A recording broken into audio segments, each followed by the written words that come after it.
Why is speaking up difficult? Apart from the obvious skills required at holding a crucial conversation, speaking up entails quite a lot of personal risk.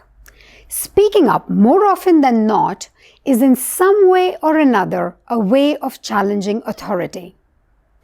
Plus, this conversation is deeply rooted in personal beliefs and personal context.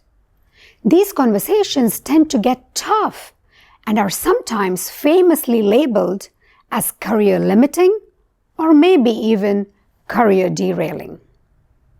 Speak up is an employee's moment of truth-telling. No, don't indulge this with a quick smile. Whether we realize it or not, truth is for the most part very contextual and very open to one's personal value system. Why this becomes even more difficult is that you can never predict how the amount of truth spoken will influence further actions from both you and from others. Let's consider, for example, the Me Too movement.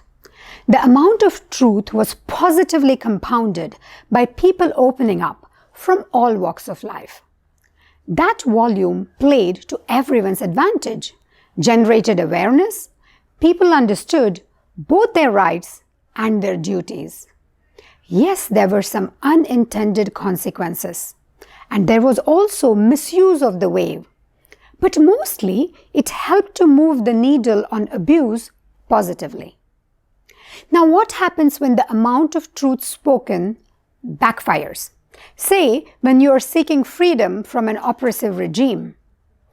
When speaking up only means more oppression and you don't know if one person's risk will encourage others to speak up, speaking up becomes far more difficult.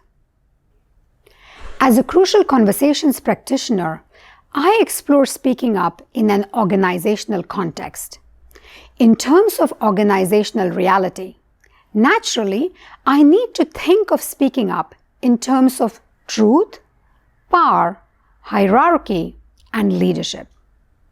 The next part of this video series, I will explore why speaking up is needed, even though it will probably be the most difficult conversation you will ever have.